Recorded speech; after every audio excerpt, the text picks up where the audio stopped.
danna mana subscribing kana ku danna alamar ƙararrawa domin samun zafafan waƙoƙinmu da zarar mun ɗora.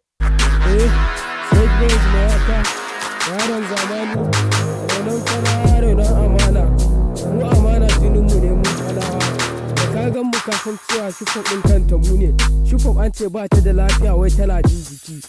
to da mun je mun yi mata sannan ai za ta tashi mu bi ta kamar mota da sitiyari da ka gan mu kasan cewa shufop ai jininmu ne wai muna ba su ita da kaɗan sun ce ba za mu iya ba to magauta mu da ku tsakaninmu da kuwa ai sai dai kallo ku bi mu ko kuna so ko ba kwa so